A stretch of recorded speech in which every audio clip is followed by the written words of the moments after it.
अस्सलाम वालेकुम, मैं हूँ शाज़ेब खानज़ादा। चेयरमैन पीटीआई के खिलाफ तोशाखाना केस इंतहाई अहमियत इख्तियार कर गया है और चेयरमैन पीटीआई की भरपूर कोशिश है कि उनके टेक्निकल ग्राउंड्स को तस्लीम कर लिया जाए और हुक्म इम्तना जारी करके सेशन अदालत को ट्रायल से रोका जाए। लेकिन इस वक्त उन्हें यह रिलीफ नहीं मिल रहा है और ट्रायल कोर्ट में रोजाना की बुनियाद पर तोशाखाना केस की समाअत जारी है और अब सिर्फ चेयरमैन पीटीआई का 342 का बयान कलमबंद होना है और सिर्फ इसके बाद का प्रोसेस बाकी है, जिसके लिए कल चेयरमैन पीटीआई को दोबारा तलब कर लिया गया है। इसके अलावा आज सुप्रीम कोर्ट में तोशाखाना केस के हवाले से एक इंतहाई गैर मामूली सूरत हाल देखने में आई। आज सुबह चीफ जस्टिस उमर अता बंदियाल एक केस की समाअत कर रहे थे और जैसे ही उन्होंने समाअत मुकम्मल की तो चेयरमैन पीटीआई के वकला बैरिस्टर गौहर अली खान और शुएब शाहीन अचानक चीफ जस्टिस के सामने रोस्ट्रम पर आ गए और उनसे कहा कि तोशाखाना केस के फैसले के खिलाफ अपील दायर कर रहे हैं, अपील के साथ जल्द समाअत की दरख्वास्त भी दे रहे हैं। तो चीफ जस्टिस ने उनसे कहा कि पहले अपील दायर तो करें, फिर देख लेंगे। आप माशाअल्लाह समझदार वकला हैं, हर चीज़ का एक तरीका होता है। और फिर उसके बाद जो हुआ वो भी गैर मामूली था। चेयरमैन पीटीआई के वकला ने फौरन तोशाखाना केस में फौरी हुक्म इम्तना ना देने के इस्लामाबाद हाई कोर्ट के अबूरी फैसले के खिलाफ सुप्रीम कोर्ट में अपील दायर कर दी। साथ ही फौरी समाअत की मुतफर्रिक दरख्वास्त भी दायर कर दी, जिस पर रजिस्ट्रार ऑफिस ने 1 घंटे के अंदर ही नंबर भी अलॉट कर दिया।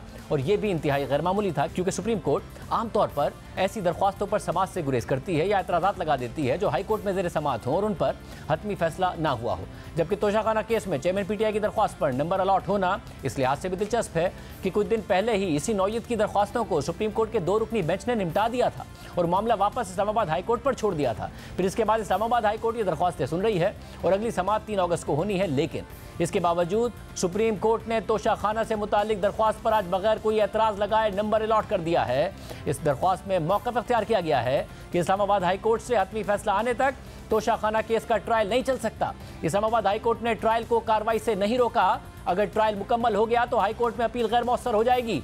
लिहाजा ट्रायल कोर्ट को कार्रवाई आगे बढ़ाने से रोका जाए और इस्लामाबाद हाई कोर्ट के फैसले के खिलाफ इस अपील को समाअत के लिए मुकर्रर कर दिया जाए। यानी अब भी चेयरमैन पीटीआई को सुप्रीम कोर्ट से ही उम्मीदें हैं। दूसरी जानिब आज चेयरमैन पीटीआई ने अपनी मौजूदगी के बावजूद भी ट्रायल कोर्ट में 342 का बयान रिकॉर्ड नहीं कराया, जिस पर जज हुमायूं दिलावर ने कहा कि चेयरमैन पीटीआई और वकील ख्वाजा हारिस ने अदालत को सिर्फ मायूस किया। चेयरमैन पीटीआई के वकला का मकसद ताखीरी हरबे इस्तेमाल करना था। आपको मुख्तसरन बता दें कि 342 का बयान वो बयान होता है जिसके तहत ट्रायल के दौरान गवाहों के बयानात कलमबंद होने और उन पर जिरह मुकम्मल होने के बाद मुल्जिम को यह मौका दिया जाता है कि वो प्रोसिक्यूशन के शवाहिद के खिलाफ अपने दिफा में शवाहिद और गवाह पेश करे। मगर चेयरमैन पीटीआई शवाहिद और गवाह पेश करने के बजाय ट्रायल से कतरा रहे हैं। बहरहाल आज सुबह जब ट्रायल कोर्ट में समाअत शुरू हुई तो चेयरमैन पीटीआई के जूनियर वकील ने कहा कि ख्वाजा हारिस अभी सुप्रीम कोर्ट में मसरूफ़ हैं, 12:30 बजे के बाद ख्वाजा हारिस कचहरी पहुंचेंगे। तो जज हुमायूं दिलावर ने 12 बजे तोशाखाना केस की समाअत मुकर्रर कर दी और इसके बाद समाअत का वक्त 12:30 बजे कर दिया गया। फिर वक्फे के बाद समाअत शुरू हुई तो चेयरमैन पीटीआई अदालत में पहुंच गए थे, लेकिन ख्वाजा हारिस मौजूद नहीं थे। इस पर चेयरमैन पीटीआई के वकील शेर अफजल मरवत ने मौक़िफ़ इख्तियार किया कि चेयरमैन पीटीआई से 35 सवालात पूछे गए हैं, तहरीरी जवाब भी देना चाहते हैं, लेकिन आशूरा में वकला काम नहीं करते। तोशाखाना केस में बयान रिकॉर्ड करने का मामला सुप्रीम कोर्ट में है, बयान रिकॉर्ड कराने के लिए मुनासिब वक्त दिया जाए। इस पर इलेक्शन कमीशन के वकील अमजद परवेज ने मौक़िफ़ इख्तियार किया कि जुमेरात को चेयरमैन पीटीआई को बयान रिकॉर्ड करवाना था। ज़्यादा से ज़्यादा रिलीफ अदालत ने पहले ही चेयरमैन पीटीआई को दे दिया है। चेयरमैन पीटीआई को सवालनामा देने के बाद हैरत में नहीं आना चाहिए। सवालनामे में असासा जात से मुताल्लिक चेयरमैन पीटीआई से पूछा गया है, उनसे वही पूछा गया है जो उन्होंने खुद जमा करवाया था। समाअत मुलतवी करने का कोई जवाब नहीं बनता। इस दौरान चेयरमैन पीटीआई के वकील शेर अफजल मरवत ने मजीद कहा कि पूरे मुल्क की नजरें तोशाखाना ट्रायल पर हैं कि क्या चेयरमैन पीटीआई को अपना मौक़िफ़ पेश करने का मुकम्मल हक दिया जाता है। इस्लामाबाद हाई कोर्ट में तमाम दरख्वास्तें ज़ेर समाअत हैं। गवाहान को इलेक्शन कमीशन का रिकॉर्ड भी मुकम्मल तौर पर मुहैया नहीं किया गया। आज समाअत मुलतवी करने की इस्तदा करता हूँ। आइंदा समाअत पर चेयरमैन पीटीआई अपना बयान रिकॉर्ड करवा देंगे, गारंटी देता हूँ। इस मौके पर चेयरमैन पीटीआई के वकील ख्वाजा हारिस अदालत में पहुंच गए तो जज हुमायूं दिलावर ने उनसे कहा कि ख्वाजा हारिस साहब खुशामदीद। ख्वाजा हारिस ने जज से कहा कि मुझे अमजद परवेज़ की नज़र लग गई है, सुबह देर से उठा हूँ, सुबह अस्पताल गया था, रात को देर से सोया था। ख्वाजा हारिस ने मौक़िफ़ इख्तियार किया कि हाई कोर्ट में मुतअद्दिद दरख्वास्तें ज़ेर इल्तवा हैं, चेयरमैन पीटीआई के बयान का मामला आइंदा हफ्ते मुकर्रर कर दिया जाए। हाई कोर्ट भी तब तक फैसला कर देगी। सारा दिन दरख्वास्तें ही तैयार करते रहते हैं। रवा हफ्ते में ही आला अदलिया में दरख्वास्तें समाअत के लिए मुकर्रर हो जाएंगी। इसके बाद बयान रिकॉर्ड करवाने से मुताल्लिक कोई जवाब नहीं रहेगा। इस पर जज हुमायूं दिलावर ने रिमार्क्स दिए कि गौहर अली खान ने गुज़िश्ता समाअत पर बयान रिकॉर्ड करवाने के लिए भी वक्त मांगा था। गौहर अली खान ने 26 जुलाई को बयान रिकॉर्ड करवाने से मुताल्लिक पहली दरख्वास्त दायर की थी। आपकी जानिब से बयान रिकॉर्ड करवाने से मुताल्लिक तीसरी दरख्वास्त आ गई है। आपको सवालनामा 26 जुलाई को दिया गया था। ख्वाजा हारिस ने कहा कि आज बयान रिकॉर्ड हो भी जाता है तो क्या फैसला आज हो जाएगा? तो जज हुमायूं दिलावर ने कहा कि आपको तोशाखाना केस के फैसले से क्यों डर लग रहा है? तो ख्वाजा हारिस बोले कि हाई कोर्ट में भागूं या ट्रायल कोर्ट में भागूं, कहीं तो मुकम्मल तवज्जो दें। तीनों अदालतों में भाग रहे हैं, सांस लेने का मौका नहीं मिल रहा है। जिस पर जज हुमायूं दिलावर ने कहा कि क्या ये उम्र का तकाजा तो नहीं है? इस मौके पर अदालत में कहके भी लगे। ख्वाजा हारिस ने मजीद कहा कि आला अदलिया में दरख्वास्तें खत्म होती हैं तो हम ट्रायल कोर्ट में आ जाएंगे। मैं अंडरटेकिंग देने को तैयार हूँ। आज आप कुछ कर गुजरे तो जहन में रहेगा कि वक्त नहीं दिया गया। जिस दिन आला अदलिया से फैसला हो गया तो मैं और चेयरमैन पीटीआई अगले दिन आपके पास होंगे। इस दौरान जज हुमायूं दिलावर ने रिमार्क दिए कि ख्वाजा हारिस आपको वक्त दिया गया, आपने बयान रिकॉर्ड नहीं करवाया। 3 बजे तक आपके पास बयान रिकॉर्ड करवाने का वक्त है। आज तीसरा दिन है, आज चेयरमैन पीटीआई अपना बयान रिकॉर्ड करवा दें। इस पर ख्वाजा हारिस ने कहा कि चेयरमैन पीटीआई कह रहे हैं कि उन्होंने दस्तावेजात को अभी मुकम्मल नहीं पढ़ा, वो मेंटली तैयार नहीं है, उन्हें मजीद वक्त दिया जाए। चेयरमैन पीटीआई गवाहान के बयान रिकॉर्ड करवाते वक्त अदालत में नहीं थे। गवाहान के बयानात के वक्त चेयरमैन पीटीआई का नुमाइंदा सिर्फ एक दिन मुकर्रर हुआ। इस मौके पर खुद चेयरमैन पीटीआई ने जज हुमायूं दिलावर से मुकालमा किया कि मुझे तो कल बयानात दिए गए हैं। तो जज हुमायूं दिलावर ने उनसे कहा कि आपकी लीगल टीम आपके साथ ज्यादती कर रही है। इस पर चेयरमैन पीटीआई ने कहा कि 35 सवालात दिए गए हैं, मैं कोई वकील तो नहीं हूँ, मुझे तो अभी बयानात को खुद पढ़ना है। तो जज ने उनसे कहा कि अगर ख्वाजा हारिस चाहें तो एक एक सवाल आपको बताया और समझाया जा सकता है। ख्वाजा हारिस इंतजार पंचोता और शेर अफजल के होते हुए क्या फिक्र है? इस पर चेयरमैन पीटीआई बोले कि मुझे कोई डर नहीं है, मैं सब पढ़कर बयान रिकॉर्ड करवाना चाहता हूं। इस पर जज ने कहा कि सब वकला को कमरा अदालत से रुखसत कर दें, चेयरमैन पीटीआई को समझाएं और बयान रिकॉर्ड करवाएं। तो ख्वाजा हारिस ने कहा कि गन पॉइंट पर केसेस नहीं सुने जाते। तो खुद चेयरमैन पीटीआई ने जवाब दिया कि 150 से ज़ायद केसेस हैं, शामिल तफ्तीश भी होना है, मामूल के मुताबिक हालात नहीं हैं, मैं मुतमईन होऊंगा तो ही बयान रिकॉर्ड करवाऊंगा ना। इस पर अदालत ने 3 बजे तक चेयरमैन पीटीआई इमरान खान को बयान रिकॉर्ड करवाने की मोहलत दे दी और रिमार्क दिए कि अदालत ने आपको काफ़ी वक्त दिया है, आज अदालत आपको मजीद वक्त नहीं देगी, 3 बजे तक का वक्त है। इसके बाद जज हुमायूं दिलावर अपने चैम्बर में चले गए और चेयरमैन पीटीआई अपने वकला के हमरा कमरा अदालत में बैठ गए। फिर वक्फे के बाद समाअत दोबारा शुरू हुई। ख्वाजा हारिस ने मौका इख्तियार किया कि 9 मई को चेयरमैन पीटीआई को इस्लामाबाद हाई कोर्ट से गिरफ्तार किया गया। चेयरमैन पीटीआई को नैब केस में गिरफ्तार किया गया, पुलिस लाइंस भी पेश किया गया। चेयरमैन पीटीआई को अदालत में पेश करने के तरीक़ाकार को सब ने देखा, लेकिन सेशन अदालत ने समाअत मुलतवी करने के बजाय फर्द जुर्म आयद कर दी। सेशन अदालत ने चेयरमैन पीटीआई के सामने फर्द जुर्म भी नहीं पढ़ी, जिस पर जज हुमायूं दिलावर ने कहा कि ये वही दिन है जब फर्द जुर्म पढ़ी गई थी और आपने कहा कि उठें और चलें। तो ख्वाजा हारिस ने जवाब दिया कि चेयरमैन पीटीआई पर कोई फर्द जुर्म आयद नहीं हुई, मैं बार बार कहता हूँ। इस पर जज हुमायूं दिलावर ने उनसे मुकालमा किया कि क्या आप अपना बयान हल्फी जमा करवाएंगे कि फर्द जुर्म आयद नहीं हुई? क्या बयान हल्फी जमा करवा सकते हैं कि फर्द जुर्म आपके सामने नहीं पड़ी गई थी? इस पर ख्वाजा हारिस ने कहा कि मामला हाई कोर्ट में ज़ेरे इल्तवा था और सेशन अदालत में समाअत जारी रही। फर्द जुर्म के हवाले से भी चेयरमैन पीटीआई का हक रोका गया है। चेयरमैन पीटीआई को गैर कानूनी तौर पर गिरफ्तार करके फर्द जुर्म के लिए सेशन अदालत ले जाया गया, न फर्द जुर्म पढ़ी गई और ना सेशन अदालत में चेयरमैन पीटीआई का जवाब लिया गया। ख्वाजा हारिस ने मजीद कहा कि केस काबिल समाअत होने के मामले पर भी तीसरे रोज सेशन अदालत ने फैसला सुना दिया। 4 घंटों पर मुहित समाअत का फैसला अदालत ने 15 मिनट में सुना दिया। इस पर जज हुमायूं दिलावर ने रिमार्क दिए कि क्या सेशन अदालत ने आपको जबरदस्ती कहा था कि काबिल समाअत होने पर दलाइल दें? आप दलाइल भी देते रहे, चाय भी पीते रहे, यहाँ जूनियर वकील भी मौजूद हैं, ईमानदारी दिखाएं। तो ख्वाजा हारिस ने जवाब दिया कि मैं ईमानदारी दिखा रहा हूँ। जज हुमायूं दिलावर ने उनसे कहा कि आप ईमानदारी नहीं कुछ और दिखा रहे हैं। ख्वाजा हारिस बोले कि अदालत ने फैसला जारी करना होता है तो पहले लिखा जाता है, आपने ज़बानी फैसला सुना दिया कि अदालत ने पहले से माइंड बनाया हुआ था कि दलाइल दें ताकि जल्द फैसला सुना दिया जाए। आपकी अदालत ने केस काबिल समाअत होने के मामले पर 3 दिन में फैसला सुना दिया। मैंने कहा 5 रोज में फैसला सुना दें, हमारी आपने नहीं सुनी। हाई कोर्ट ने काबिल समाअत होने पर 7 रोज का तयन किया, आप 3 दिन में फैसला सुना रहे हैं। ख्वाजा हारिस ने जज से मजीद कहा कि आप हमेशा तारीखें गिनते हैं, छुट्टियों को कौन गिनता है? ईद और आशूरा पर कैसे वकला से काम करने की तवक्को की जा सकती है? क्या तोशाखाना केस में जानिबदारी नजर नहीं आ रही है? चेयरमैन पीटीआई के दिमाग में अदालत की जानिब से ऐसा तासुर बना दिया गया है। चेयरमैन पीटीआई का अदालती हक मुतासिर किया जा रहा है। एक तासुर है कि सेशन अदालत जल्द फैसला सुनाकर चाहती है कि तमाम अपीलें गैर मौसर हो जाएं। आप कहते हैं कि आज फैसला सुना दूंगा, कल दलाइल नहीं सुनूंगा, कल फैसला हो जाएगा। सेशन अदालत ने खुद ही मुझे गवाहान के बयान रिकॉर्ड करते वक्त नुमाइंदा मुकर्रर कर दिया। ऐसे हालात में सेशन अदालत से इंसाफ की तवक्को कैसे की जा सकती है? सेशन अदालत ने चेयरमैन पीटीआई को तो अपना नुमाइंदा मुकर्रर करने का हक ही नहीं दिया। ख्वाजा हारिस ने सदा की कि चेयरमैन पीटीआई 342 का बयान रिकॉर्ड करवाने से पहले कुछ वक्त चाहते हैं। इस दौरान इलेक्शन कमीशन के वकील ने कहा कि तमाम दरख्वास्तों और अपीलों का मकसद सेशन अदालत में हुक्म इम्तना मांगना है। सुप्रीम कोर्ट से स्टे मांगा गया लेकिन इस्तदा मुस्तरद कर दी गई। हर दायर दरख्वास्त के साथ स्टे ऑर्डर की इस्तदा है। कानून सबके लिए यकसा है। फर्द जुर्म आयद होने पर आज पहली बार एतराज़ सेशन अदालत में उठाया गया है। ये हाई कोर्ट जाएं और मुतमईन करें कि फर्द जुर्म गलत आयद की गई है। इसके बाद अदालत ने चेयरमैन पीटीआई की 342 का बयान आज मुलतवी करने की दरख्वास्त तो मंजूर कर ली और उन्हें कल ज़ाती हैसियत में दोबारा तलब भी कर लिया। जज हुमायूं दिलावर ने कहा कि ऐसी दरख्वास्तों का मकसद ट्रायल को ताख़ीर का शिकार बनाना है। चेयरमैन पीटीआई और उनके सीनियर वकील ख्वाजा हारिस का रवैया अदालत के सामने आया है। चेयरमैन पीटीआई और वकील ख्वाजा हारिस ने अदालत को सिर्फ मायूस किया। चेयरमैन पीटीआई के वकला का मकसद ताखीरी हरबे इस्तेमाल करना था। तोशाखाना केस में चेयरमैन पीटीआई ने ट्रायल कोर्ट और इस्लामाबाद हाई कोर्ट के बाद दोबारा सुप्रीम कोर्ट से आज रुजू कर लिया है, जिसने कुछ ही दिन पहले उबूरी रिलीफ फराहम करने से इनकार कर दिया था। बात करेंगे सुप्रीम कोर्ट को कवर करने वाले सीनियर सहाफ़ी अस्ताद मलिक हमारे साथ मौजूद है। अस्ताद मलिक साहब, बहुत शुक्रिया हमें ज्वाइन करने के लिए। अस्ताद मलिक साहब, ये जो हो रहा है supreme court, Islamabad high court, कभी कहीं जाते हैं कभी कहीं जाते हैं टेक्निकल ग्राउंड पर इस केस की समाअत को रोकने के लिए, ये अनप्रेसिडेंटेड है। एक दफ़ा सुप्रीम कोर्ट से मामला इस्लामाबाद हाई कोर्ट में आया, आज फिर वकला गए और फिर नंबर लग गया। ये क्या आपके एक्सपीरियंस में भी अनप्रेसिडेंटेड हो रहा है? जी शाजिब, अगर आप देखें तो ये तोशा खाना का केस इमरान खान साहब जब अपने टेन्योर में ही उनको अंदाज़ा हो गया था कि ये उनके लिए मुश्किलात बनेगी इस केस में, उन्होंने उस वक्त के अटार्नी जनरल खालिद जवेद ख़ान को कहा था कि आप इस्लामाबाद हाई कोर्ट में ख़ुद पेश हों। अब जब हुकूमत चेंज हुई तो फिर उसके बाद सारी तफसीलात सामने आ गई और फिर इलेक्शन कमीशन का आर्डर आ गया, फिर ट्रायल स्टार्ट हो गया।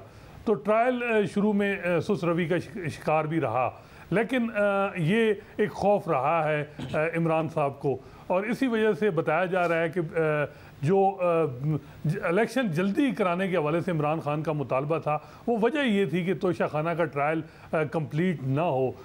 इसके बाद आप देखें 2 असम्बली डिज़ाल्व हुई, उसके पीछे भी बताया जाता है कि वजह जो थी वो तोशा खाना केस है। तो अब इमरान खान साहब की जो आखिरी उम्मीद है वो चीफ जस्टिस उमर अता बंदयाल है।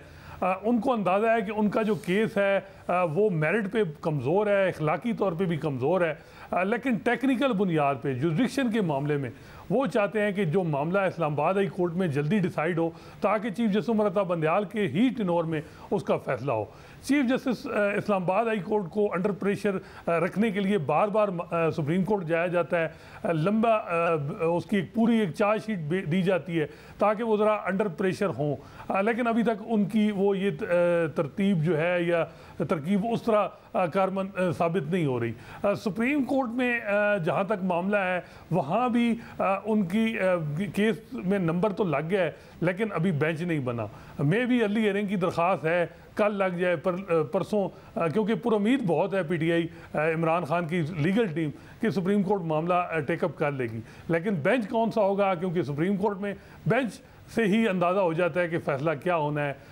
अमूमन जिस तरह आपने बताया कि यह बुरी आर्डर था इस्लामाबाद हाई कोर्ट का, बहुत कम होता है कि इस किस्म के आर्डर को सेट असाइड या रिलीफ मिलते। बाद में कहा जाता है कि अब 3 अगस्त को फिर इस्लामाबाद हाई कोर्ट में मैटर है, आप दोबारा जाएं इस्लामाबाद हाई कोर्ट में अपना केस आर्गू करें और यही होगा कि ट्रायल कंक्लूड हो जाएगा। जजमेंट उस वक्त तक नहीं आएगी जब तक जुरिडिक्शन का फैसला ना हो जाए। ये बात वैसे ठीक है, जैसे याह्या अफरीदी ने भी वर्बल रिमार्क दिए थे कि जुरिडिक्शन का मामला कि क्या जो ये कोर्ट है ट्रायल कोर्ट, ये कम्पिटेंट है इस केस को सुनने में या और जो जुडिक्शन के मामलात हैं इसका फैसला पहले होना चाहिए। तो ये इस्लामाबाद हाई कोर्ट भी बज़ाहिर ये लग रहा है कि वो ट्रायल पे स्टे तो नहीं दे रही, लेकिन एक टाइम आएगा मे भी वो ये कह दें कि जी जजमेंट उस वक्त तक अनाउंस ना हो जब तक ये जुडिक्शन का मामला डिसाइड ना हो। लेकिन अगर ये डिसाइड हो जाता है इस्लामाबाद हाई कोर्ट में तो फिर सुप्रीम कोर्ट जब जाते हैं तो क्या चीफ जस्टिस उमर अता बंदयाल अपने टेन्योर में उस मामले को टेकअप करेंगे या फिर जब फाइनल अपील ट्रायल कोर्ट पे आती है इस्लामाबाद हाई कोर्ट में वो डिसाइड होगी।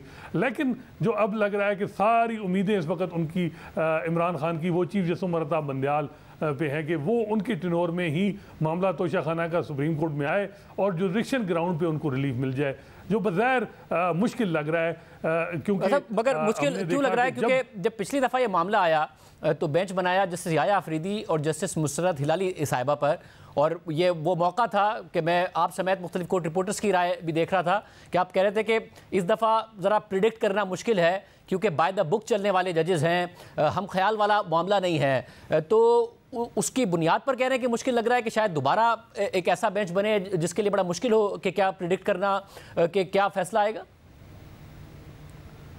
देखिए, एक तरफ तो ये वो जजेस हैं सुप्रीम कोर्ट में जिन्होंने पनामा में जो ट्रायल था वो एक्सपीडाइट करवाया, तो अब ये नहीं हो सकता कि आपने शरीफ फैमिली के ख़िलाफ़ ट्रायल जल्दी करवाया हो और बाकायदा डेडलाइन दी गई हो, और दूसरी तरफ आप कहें कि जी इमरान खान का ट्रायल रोक लें या कम, तो ये भी बड़ा उन जजेस के लिए मसला है। दूसरे वो जजेस हैं सुप्रीम कोर्ट में जो ये समझते हैं कि ये इस्लामाबाद हाई कोर्ट का इख्तियार है स्टे देना या ना देना, हम डायरेक्टली सुप्रीम कोर्ट इस मामले में इंटरवीन नहीं कर सकती।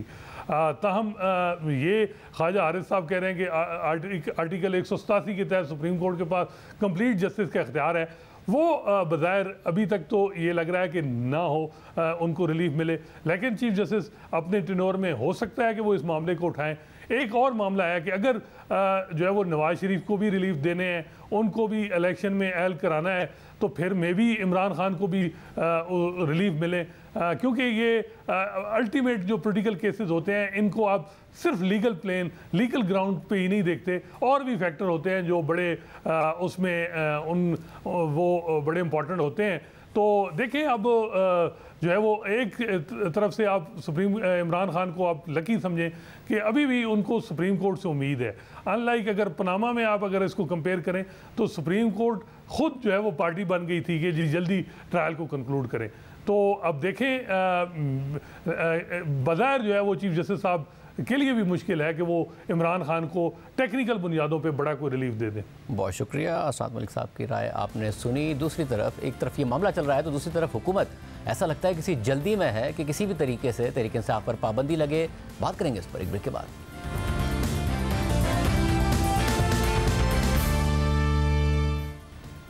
9 मई के वाक़यात के हवाले से मुसलसल तहकीकात और अदालती समातें जारी हैं। मुख्तलिफ केसेस में मुख्तलिफ मुल्ज़िमान मुख्तलिफ अदालतों में पेश हो रहे हैं। फौजी अदालतों में आम शहरियों के ट्रायल से मुताल्लिक सुप्रीम कोर्ट में मुकदमा भी ज़ेर समात है। हुकूमत का इल्ज़ाम है कि चेयरमैन PTI 9 मई को होने वाले हंगामों के मास्टरमाइंड हैं और वज़ीर आज़म शहबाज शरीफ ने अब इस इल्ज़ाम को एक नया रुख दे दिया है। यूनिस के प्रोग्राम जिरगा में मेज़बान सलीम साफ़ी से बात करते हुए वज़ीर आज़म शहबाज शरीफ का कहना था कि 9 मई को पाकिस्तान, पाक फ़ौज और आर्मी चीफ के खिलाफ साजिश की गई थी कि पाकिस्तान की फ़ौज का तख्ता उलट दें। 9 मई तो एक पाकिस्तान के खिलाफ साजिश थी, अफवाज पाकिस्तान के खिलाफ साजिश थी, सिपा सलार जनरल आसिम मुनीर के खिलाफ साजिश थी। इमरान नियाजी जो उसका सरगना था इस साजिश का और उसके हवारी, ये एक साजिश थी कि पाकिस्तान की फ़ौज का तख्ता उलट दें और पाकिस्तान में अनारकी हो जाए और सिविल वॉर हो जाए। ये था प्लान। रिलायबल इंफॉर्मेशन की बुनियाद पे बात कर रहा हूँ मैं। तो इस बुनियाद पे आपकी हुकूमत का वज़ीर आज़म हूँ। हुकूमत चेयरमैन PTI पर इल्ज़ामात तो मुसलसल लगा रही है मगर अब तक उनके खिलाफ कोई मजबूत केस नहीं बना सकी है। और अब जाते जाते हुकूमत ने उजलत में एक ऐसा कानून मंजूर कराने की कोशिश की जिससे खुद उसके अपने अराकीन ने सेनेट में मुस्तरद कर दिया। गुज़िश्ता रोज़ वज़ीर मुमलिकत शहादत अवान ने सेनेट में पुरतशद्दुद इंतहा पसंदी की रोकथाम का बिल पेश किया, मगर ये बिल सामने आने के बाद खुद हुकूमती सेनेटर्स ने सख्त एहतजाज किया, इसे मंजूर करने से इनकार कर दिया और उसके बाद चेयरमैन सेनेट सादिक संजरानी ने यह बिल ड्रॉप कर दिया। लेकिन इससे हुकूमत की नीयत पर सवाल ज़रूर उठ गए कि वो PTI पर पाबंदी लगाने के लिए यह कानून लेकर आई थी और यह कोई पहला कानून नहीं है जो हुकूमत जाते जाते उजरत में मंजूर करवाना चाह रही हो। इससे पहले गुज़िश्ता हफ्ते हुकूमत ने इलेक्शन एक्ट में तरामीम पेश करते वक्त इसके सेक्शन 230 में भी तरामीम पेश कर दी थी, जिस पर खुद हुकूमती इत्तिहाद में शामिल अराकीन ने सख्त एतराज़ किया था। इसके बाद तरामीम में नरमी करके उन्हें पार्लियामेंट के मुश्तरका इजलास से मंजूर कराया गया था, जबकि अब से कुछ देर पहले हुकूमत ने कौमी असम्बली से आर्मी एक्ट तरमीमी बिल भी मंजूर करवा लिया है जो सेनेट पहले ही पास कर चुकी थी। इस बिल पर वज़ीर कानून आज़म नज़ीर तारड़ का कहना है कि इस बिल का इतलाक सिविलियंस पर नहीं होगा और सुप्रीम कोर्ट में जारी मुकदमे पर भी इसका असर नहीं होगा।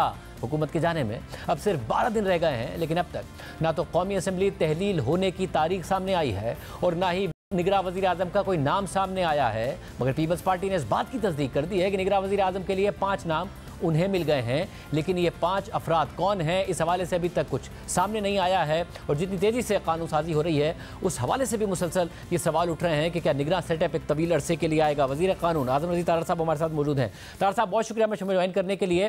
तारड़ साहब, ज़ाहिर वज़ीर आज़म कहते हैं कि उन्होंने सबूत देखे हैं, राय नहीं दे रहे हैं कि 9 मई के वाक़यात में क्या क्या मकासद थे, क्या क्या करना मकसूद था, मगर अभी तक कोई ऐसा केस नहीं बनाया गया। और कल भी जो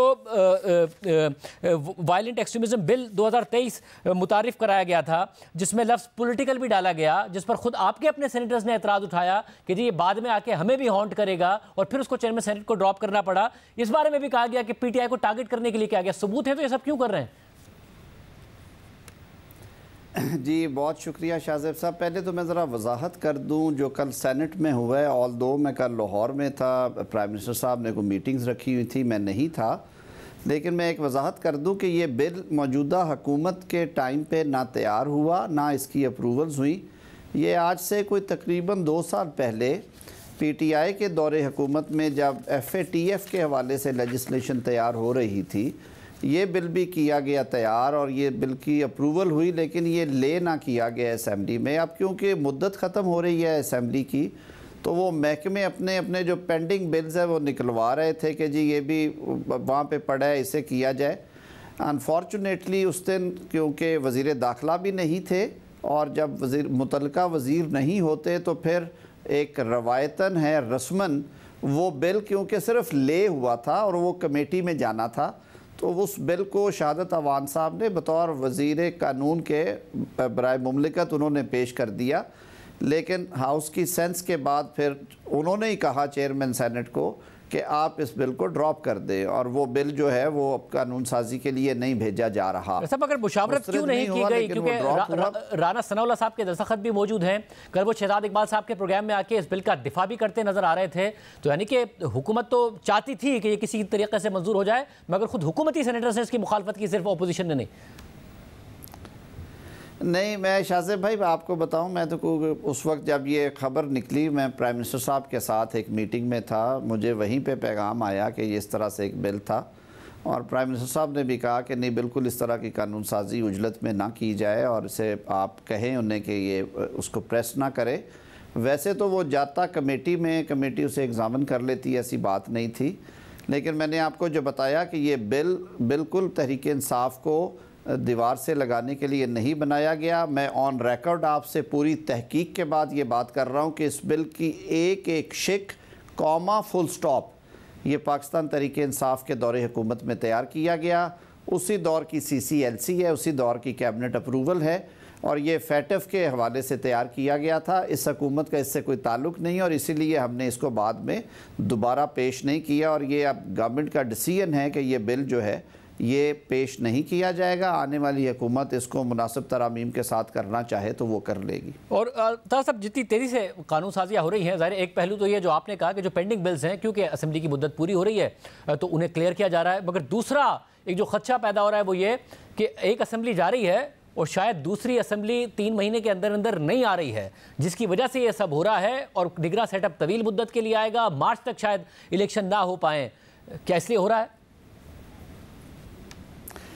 बिल्कुल ऐसे नहीं हो रहा जी, आइन बड़ा वाज़ेह है इस पे। और मैं आपको ये बताता चलूँ कि जो इलेक्शन एक्ट में भी तरमीम थी सेक्शन 230 की, वो जो मेजर पार्टनर्स हैं कोलिशन गवर्नमेंट में, उन्होंने इस पे मुशावरत कर रखी थी। अलबत्ता कुछ तहफ़्फ़ुज़ात का इजहार किया गया हमारे कुछ साथियों की तरफ से फ्लोर ऑफ द हाउस के ऊपर, और इसी वजह से फिर उसमें आपको याद होगा कि एक दिन लिया गया और अगले रोज़ सारों को ऑन बोर्ड करके जो मुत्तफ़िका अमेंडमेंट थी वो की गई।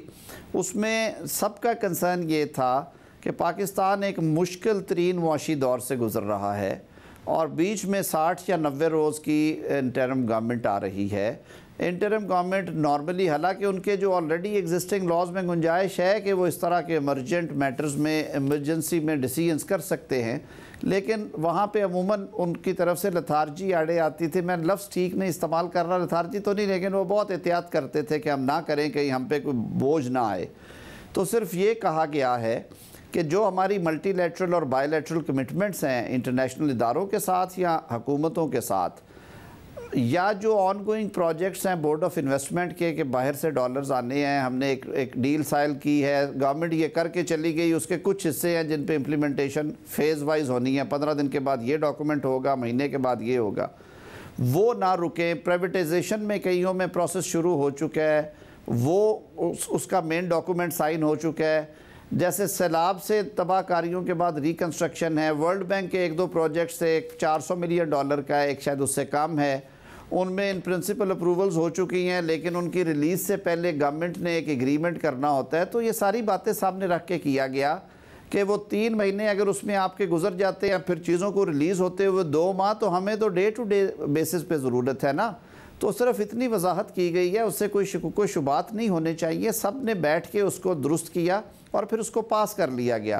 इंतखाबात आइन के मुताबिक होंगे तो टाइम बहुत कम रह गया है। पीपल्स पार्टी की तरफ से तो फिर भी ये बात आ रही है कि जी 9 अगस्त को असेंबलियाँ तहलील हो जाएंगी। नून लीग इस बात को नहीं कंफर्म कर रही है कि कब तहलील होंगी, और जब तहलील होंगी तो निगरां वज़ीर आज़म कौन होगा, किस किस का नाम है। ज़ाहिर क़यास आराइयाँ बहुत ज़्यादा हो रही। मेरे ख्याल में ये सस्पेंस रहना भी चाहिए, ये सियासत का हुस्न है, जो कि इख्तियार क्योंकि वज़ीर आज़म का और लीडर ऑफ अपोजिशन का है। वज़ीर आज़म साहब ने हर कुलीदी अपॉइंटमेंट में, चाहे वो चेयरमैन नैब की हो, चाहे वो आर्मी चीफ़ की हो, जो कि उनका कुल्ली इख्तियार है, उन्होंने हमेशा अपने इत्तेहादियों को ऑन बोर्ड किया और उनसे मुशावरत की। निगरान वज़ीर आज़म का नाम देने से पहले भी वो ये समझते हैं कि उन्हें इत्तेहादियों से मुशावरत करनी चाहिए, और इसीलिए उन्होंने तमाम जमातों से मुशावरत का सिलसिला शुरू कर रखा है।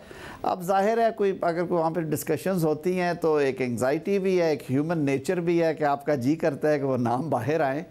कमेटी के जो मेंबरान हैं वो शायद एहतियात से काम ले रहे हैं और अच्छा कर रहे हैं, वो नाम बाहर नहीं आ रहे। मगर तड़ साहब एक और कंसर्न है, और वो ये कि शायद जो निगरां सेटअप को प्रोलॉन्ग करने की बात है, आप तो कह रहे हैं कि वक्त पर इंतखाबात होंगे, कि जाते जाते CCI के ज़रिए मरदमशुमारी की मंजूरी हो जाए, फिर उसके बाद ज़ाहिर मामला लटक जाएंगे, नई मरदमशुमारी के तहत इलेक्शन होगा। ये बात तय है कि नहीं होगा, पुरानी मरदमशुमारी के तहत ही इलेक्शन होगा। हुकूमत ऐसा कुछ नहीं सोच रही है अब। नहीं, देखिए शाहज़ेब साहब, आप ज़रा थोड़ा सा, ये संजीदा बात है, मैं आपको थोड़ी बैकग्राउंड बता दूं जिसकी वजह से ये ज़रूरी है मेरे ख़्याल में कि इस मामले को, इस मुद्दे को एक दफ़ा CCI में डिस्कस किया जाए। जब 2018 के इलेक्शंस होने थे तो 17 की मरदमशुमारी पे बहुत ज़्यादा एतराज़ात थे, और मीनवाइल वो जो प्रोविनल मरदमशुमारी है वो हो चुकी थी और वो सारा बातचीत चल चुकी थी, और आइन ये कहता है कि जो नए इंतखाबात हैं वो जो प्रीवियस मरदमशुमारी है उस पर होने चाहिए। तो उस हवाले से कंट्रोवर्सी आई, आपको सारा याद है। फिर उसमें एक मुआहदा हुआ तमाम सियासी जमातों का बशमूल पाकिस्तान तहरीक-ए-इंसाफ, और एक आइनी तरमीम की गई आर्टिकल 51 की क्लॉज 5 में, और जिसमें कहा गया कि ये मरदमशुमारी जो है 18 के इंतखाबात इसकी बेसिस पे होंगे। वो एक्सेप्शन दी गई 1 टाइम, और मुआहदे में ये लिखा हुआ है कि आइंदा इंतखाबात नई मरदमशुमारी पे होंगे, और आइन में भी वही उसकी कॉरस्पॉन्डेंस जाती नज़र आती है आपको। तो उस हवाले से ये डिजिटल मरदमशुमारी करवाई गई, इस पर भी एतराज़ात हैं दोस्तों के। कुछ पार्टीज़ खुश हैं, कुछ नहीं हैं, कुछ सूबे खुश हैं, कुछ नहीं हैं। तो मेरे ख़्याल में it would be in fitness of things, fair होगा, एक्विटेबल होगा कि इसे अंडर द कारपेट डालने की बजाय एक दफ़ा CCI में डिस्कस ज़रूर कर लिया जाए। CCI के डिसीजंस हमेशा इत्तफाक़ राय से होते हैं, वोटिंग से नहीं होते, और अगर CCI इत्तफाक़ राय से समझती है कि इंतखाबात के लिए किसी किस्म की अभी छेड़खानी नहीं करनी चाहिए, वो उनका डिसीजन होगा। मगर अगर CCI ने छेड़खानी का फैसला किया तो फिर मसला है कि आईनी तरमीम तो हो नहीं सकती जिसमें सूबों की जो सीटें हैं वो बदली जा सकें। MQM का ये मुतालबा ज़रूर है कि बगैर आईनी तरमीम के सूबों के अंदर ज़रूर सीटों इधर उधर हो सकती हैं। अगर कराची की सीटें ज़्यादा हो रही हैं सिंध के अंदर तो वो ज़रूर की जा सकती हैं। इस हवाले से क्या कहिएगा? जी देखिए, वो एक ऐसी सूरत हाल है, और मेरे ख़्याल में सियासत में कोई चीज़ भी आप बज़ोर बाजू नहीं करते, बल्कि वो डायलॉग से और गुफ्तो शनीद से हल करते हैं। और जो पिछला मुआहदा है वो साइंड है, वो रिकॉर्ड का हिस्सा है। उसके बाद उसमें आइनी तरमीम भी आई, और ये भी फैक्ट है कि डिजिटल सेंसस की जो सारी एक्सरसाइज वो हो चुकी है, और अब उसे फेयरनेस और ऑनेस्टी का ये तकाज़ा है कि एक दफ़ा उसे डिस्कस किया जाए। बजाय इसके कि उसे अंडर कारपेट रखें और आप उसे बुलडोज करते हुए आगे निकल जाएं और कहें जी ठीक है पिछले पे ही होंगे। दो निगरान वज़राए आला हैं CCI में, मुंतखब वज़राए आला नहीं होंगे, तो आपके ख्याल में जो भी मामला आएगा वो एक आईनी अहमियत होगी उसकी उस तरीके से? आइन कहीं पे नहीं कहता कि अगर कोई एक सूबे में या दो में निगरान है तो वो CCI नहीं हो सकती। वो ज़ाहिर है उस सूबे के रिहायशी हैं और उन्हें उस सूबे के हकूक़ का तहफ़्फ़ुज़ करने का उन्होंने हल्फ भी लिया हुआ है कि वो आइन और कानून के मुताबिक चलेंगे। और शाहज़ेब साहब यही वो बातें हैं सारी जो कि हमें यहाँ पे बैठ के या कहीं और बैठ के नहीं करनी चाहिए, बल्कि उस अप्रोप्रिएट फोरम में करनी चाहिए जिसके पास आइनी मैंडेट है। अगर एतराज़ है सूबा सिंध या बलूचिस्तान को या वफाक को कि निगरानों के पास ये इख्तियार नहीं है, तो अगर ये मीटिंग बुलाई जाए तो ये जो एतराज़ हैं ये उसी मीटिंग में उठाए जाने चाहिए और ज़्यादा अच्छा होगा कि एक आइनी तरीक़ेकार से इस मसले का हल ढूंढा जाए, बजाय इसके कि आप इसे अंडर द कारपेट रखें और बाद में बातें होती रहें कि जी ये इसको मलफूफ अंदाज में करके जान छुड़ा दी मामला गई है। अहम है, जैसे आप कह रहे हैं कि इसको अंडर द कारपेट नहीं डाल सकते, मगर अगर CCI फैसला करती है नई मरदमशुमारी के हवाले से तो उससे दरवाज़ा तो खुलेगा इंतखाबात के डिले होने का, निगरान सेटअप के तूल पकड़ने का। शाहज़ेब साहब ये एक मफरूज़ा है कि अब हम प्रिज्यूम करते हैं कि CCI इत्तफ़ाक़ राय से मरदमशुमारी को कन्फर्म कर देती है, तो फिर आइन का आर्टिकल 51(5) कहता है कि फिर इंतखाबात उस मरदमशुमारी की बुनियाद पे होंगे, यानी कि सीटों की तकसीम। अब ज़ाहिर है सूबों की हैयत सीटों की तो नंबर्स चेंज नहीं होंगे क्योंकि कॉन्स्टिट्यूशनल अमेंडमेंट नहीं हो सकती, तो विद इन प्रोविंस चेंजेस आ सकती हैं और उसके लिए आपको मालूम है कि इलेक्शन कमीशन को एक प्रोसेस से गुजरना पड़ेगा और उस सूरत में इंतखाबात 4 से 6 हफ्ते आगे जा सकते हैं। लेकिन आइन का आर्टिकल 254 इसी चीज़ के लिए बनाया गया। उसमें फ्रेमर्स को ये जहन में था कि कई दफ़ा सिचुएशंस ऐसी आ जाती हैं जैसे पंजाब और खैबर पख्तूनख्वा में हुआ कि सारे मुल्क के इंतखाबात से हट के किसी ज़ाती मुफाद के लिए 2 असम्बलीज़ तोड़ी गई और वो सारी स्कीम को डिस्टर्ब करने की कोशिश की गई, तो उसमें वो इंतखाबात ना हुए। मेन आर्ग्यूमेंट ही ये था कि एक वक्त पे हों ताकि सियासी इस्तेहकाम आए। तो मेरे ख़्याल में अगर ये सूरत हाल आती है तो उस सूरत में 254 इसे सेव करता है, जो कहता है कि आइन में जहाँ पे किसी काम के लिए कोई टाइम फ्रेम दिया गया, मुद्दत दी गई है और वो काम उस मुद्दत में नहीं होता, तो सिर्फ इस वजह से वो गैर आइनी नहीं होगा कि वो उस मुकर्ररा मुद्दत में नहीं हुआ, यानी कि ये एक गुंजाइश मौजूद है। लेकिन ये सब मफरूज़े हैं। CCI का बैठना, CCI का डिस्कस करना, उसके बाद इत्तफ़ाक़ राय से ये कहना कि हाँ नई मरदमशुमारी पे इंतखाबात करा लें, उस सूरत में ये मामला जो है ये कोई 1 से 1.5 माह आगे जाएगा और उसके लिए आइनी प्रोविजन मौजूद है, एक तरीक़ाकार मौजूद है। अदालत से भी रुजू किया जा सकता है, पहले भी किया जाता रहा है सदारती रेफरेंस के ज़रिए या ओपिनियन के ज़रिए। तो मेरे ख़्याल में ये कोई इतनी संगीन सूरत हाल नहीं, उसमें कोई इंडेफिनेट डिले नहीं होगा। मैं आपको वाज़े कर देता हूँ कि हल्का बंदियाँ और वो सारे प्रोसेसेस जो अगर हम 90 रोज़ को सामने रख के कर रहे हैं तो उनमें आपको यूँ समझ लीजिए कि आपको कुछ 6-8 हफ्तों का यकीन है। बहुत शुक्रिया, वज़ीर क़ानून हमारे साथ मौजूद थे। अहम मामला है कि इंतखाबात के लिए जो 1 से 1.5 माह की गुंजाइश है उसकी बात कर रहे हैं, बहुत सारे सवाल पैदा हो रहे हैं, प्रोग्राम में भी शामिल करते हैं।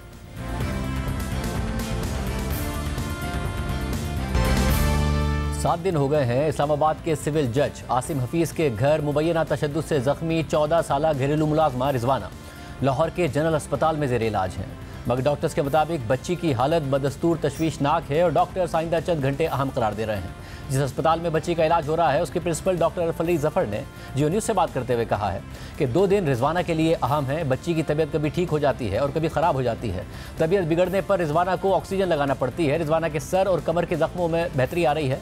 डॉक्टर अरफली जफर ने कहा कि बच्ची बेहतर होने पर कहती है कि मैं ठीक हूँ और घर जाना चाहती हूँ, फिर अचानक बच्ची गनूदगी की कैफियत में चली जाती है। डॉक्टर्स के मुताबिक रिजवाना को सांस लेने में दुश्वारी का सामना है। इस हवाले से chest specialist doctor Irfan Malik ने जियो न्यूज़ की नुमाइंदा उम्मे फरवर से बात करते हुए कहा है कि फेफड़े में इन्फेक्शन की वजह से रिजवाना को सांस लेने में मुश्किल का सामना है। रिजवाना के एक फेफड़े में खून के क्लॉट और दूसरे में इन्फेक्शन था। रिजवाना की दोबारा ब्रोंकोस्कोपी की गई है क्योंकि रिजवाना के बाएं फेफड़े में दोबारा इन्फेक्शन हो गया था, मगर ब्रोंकोस्कोपी के जरिए इन्फेक्शन को साफ कर दिया गया है।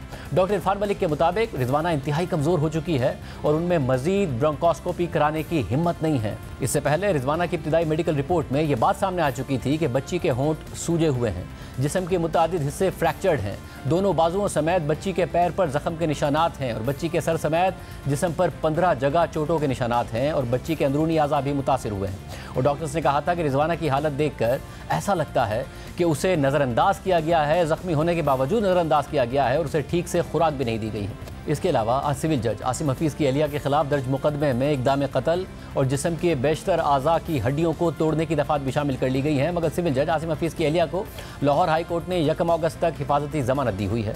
बच्ची की हालत तशवीशनाक है और डॉक्टर्स आइंदा चंद घंटे अहम करार दे रहे हैं। प्रोग्राम में आगे बढ़ते हैं। IMF प्रोग्राम के बाद सियासी गैर यकीनी के बावजूद मार्केट्स में इस्तेहकाम आ रहा है। स्टॉक मार्केट मुसलसल बढ़ रही है और आज 957 पॉइंट्स के इजाफे के साथ 2 साल बाद 48,000 की सतह उबूर कर गई है। आज तवक्को थी कि स्टेट बैंक शरह सूद में मजीद 1% का इजाफा कर सकता है, मगर स्टेट बैंक ने आज मॉनेटरी पॉलिसी का ऐलान करते हुए शरह सूद को 22% की सतह पर बरकरार रखा है। मॉनेटरी पॉलिसी स्टेटमेंट के मुताबिक मुआशी गैर यकीनी में कमी आई है, जबकि मुस्तकबिल करीब के लिए बैरूनी फाइनेंसिंग के खतरात भी खत्म हो गए और इन्वेस्टर कॉन्फिडेंस में भी बेहतरी आई है। जबकि कंज्यूमर प्राइस इंडेक्स के तहत जो महंगाई मई के महीने में 38% पर पहुंच गई थी, वो जून में कम होकर 29.4% हो गई। जबकि मॉनेटरी पॉलिसी कमेटी की राय है कि आगे जाकर महंगाई में कमी आएगी और इस राय में हालिया बिजली की कीमतों में किया गया इजाफा और कंज्यूमर आइटम्स और खाम माल पर ड्यूटीज और टैक्सेस में तब्दीली भी शामिल है। और मॉनेटरी पॉलिसी कमेटी की राय के मुताबिक इस माली साल में महंगाई 20 से 22% के दरमियान रहेगी। मॉनेटरी पॉलिसी कमेटी के मुताबिक जुलाई से दिसंबर तक महंगाई में आहिस्ता आहिस्ता कमी आएगी, मगर फिर इस माली साल में जनवरी से जून तक महंगाई में तेजी से कमी आएगी और महंगाई 20% से नीचे चली जाएगी। और इसकी वजह में डोमेस्टिक डिमांड में कमी, ग्लोबल कमोडिटी प्राइसेस का आउटलुक, सख्त मॉनेटरी पॉलिसी और बेस इफेक्ट शामिल है। जबकि मॉनेटरी पॉलिसी कमेटी के मुताबिक बिजनेस कॉन्फिडेंस में बेहतरी और दरामदात पर पाबंदी हटाए जाने की वजह से मैन्युफैक्चरिंग, कंस्ट्रक्शन और उससे मुंसलिक सर्विसेज का आउटलुक बेहतर हुआ है, मगर सख्त मॉनेटरी पॉलिसी और मुतवक्के फिस्कल कंसोलिडेशन मुआशी तरक्की को महदूद रखेंगे और इस माली साल में तरक्की की शरह 2 से 3% के दरमियान ही रहेगी। आज के प्रोग्राम में इतना ही, इजाज़त दीजिए, अल्लाह हाफ़िज़।